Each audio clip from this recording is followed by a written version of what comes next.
to Mark Steyn here on the Rush Limbaugh program.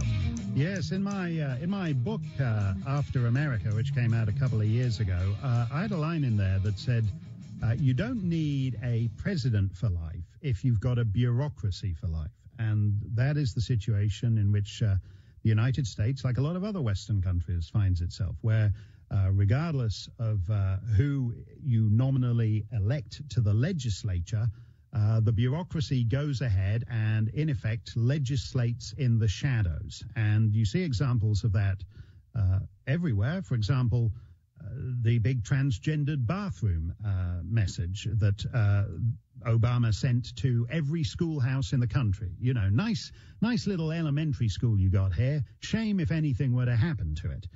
Nobody passed. There were supposed to be 14,000 school districts in this country, and they should theoretically have the right to set their own rules and codes and all budgets and all the rest of it.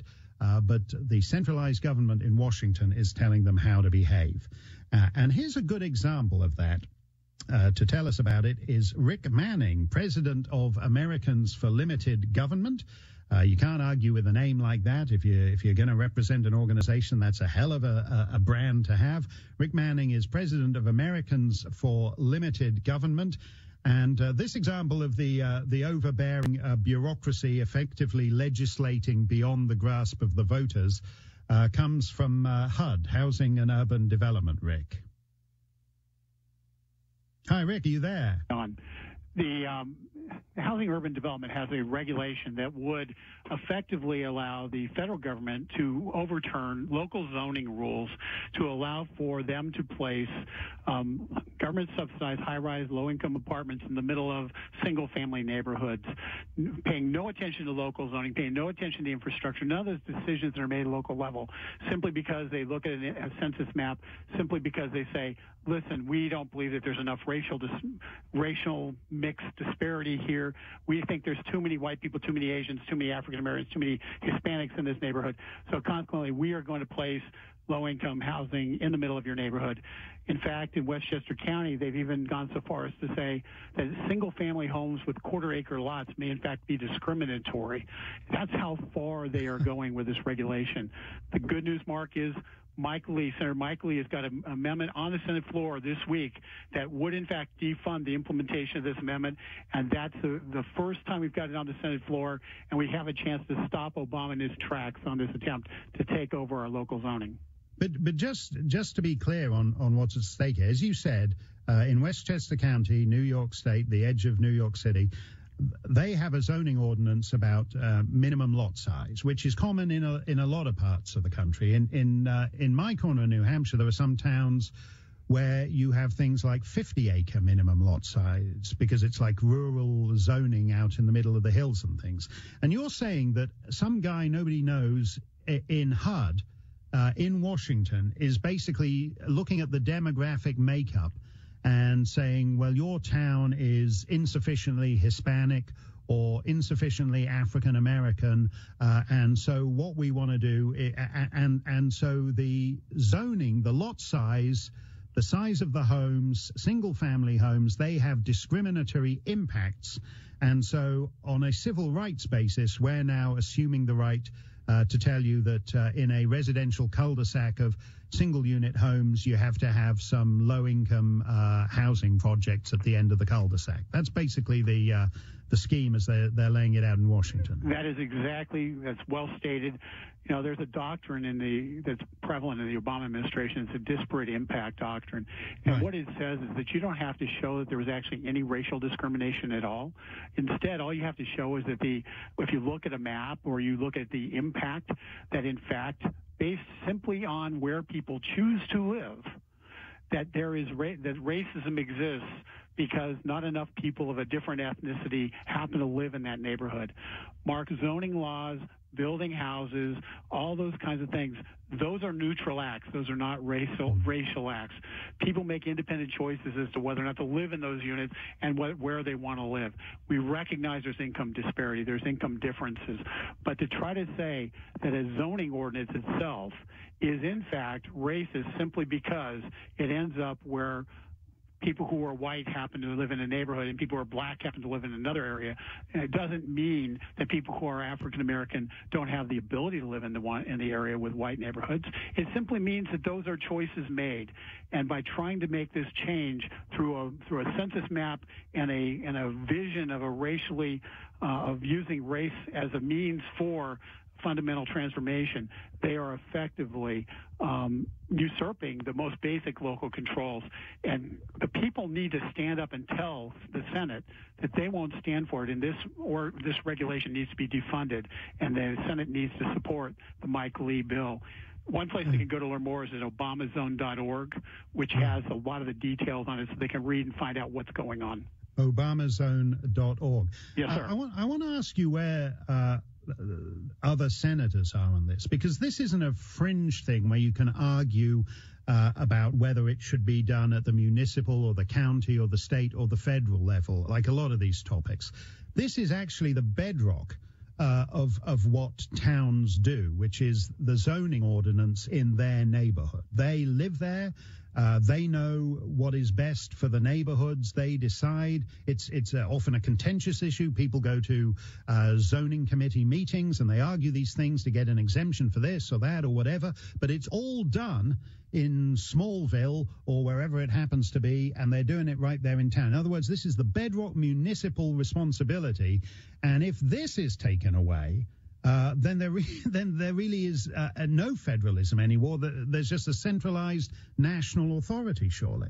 You hit the nail on the head. I was a town councilman in Chesapeake Beach, Maryland, which is a small town on the western shore of Maryland, and that was the single most contentious issue we ever dealt with was zoning. And people would come and would have different ideas on how things should be zoned and what should be placed where, whether a development should be allowed in a different area, and all those kind of compromises and talking it through and working it out to try to make, and that's how the character of a neighborhood, the character of a community evolves. It's a long-term process, making sure that you have infrastructure. Are the schools overcrowded? What do you do about, roads and stoplights and all those kinds of things? And those are all decisions that are made at the most local level, where the person who's your neighbor is coming up to you and saying, hey, wait a second, guy, we need this done.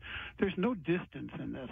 And yet this is the thing that we want to now, that Obama now wants to take and say, well, we really think somebody looking at a census map in HUD in D.C. knows better what should happen in Chesapeake Beach, Maryland, than the people who are getting elected by their neighbors to make those decisions. And that's just, it goes fundamentally to what our vote means. It goes fundamentally to what we're supposed to be as a country. And if you allow President Obama to get away with this, there will be no reason for there to be local government, because in fact, everything will be tied to the federal strings of the money that flows to local governments and the capacity of the federal government to tell that local government what to do. Well, you're absolutely right about that, because it has a knock-on impact on everything else that local government does. Because if you've got single-unit housing and then you put an apartment block housing 100 low-income people at the end of the street, you've got to upgrade the road for the increased traffic, and you've got to lay on buses if they don't have any means of transportation. It affects everything. But what it is, Richard, is it's a denial of the basic principle of a federal society, that power should be exercised at its lowest viable level. That's what Tocqueville admired when he thought the town government that he saw in New England 2 centuries ago in Jacksonian American was the best system of government ever devised by man. And Obama is saying we can't afford that now because of disparate impact. It's all got to be done by the Commissar of Housing in Washington. Where are the other senators? I mean, is Mike Lee's bill going to pass? Well, it's really up in the air. We've been fighting to get a vote on this in the House or in the Senate for years. It has passed the House twice. And with support from his people as broad as Paul Gosar is pretty conservative to Peter King, who's less so. So we have a broad consensus across the House and in the Republican side.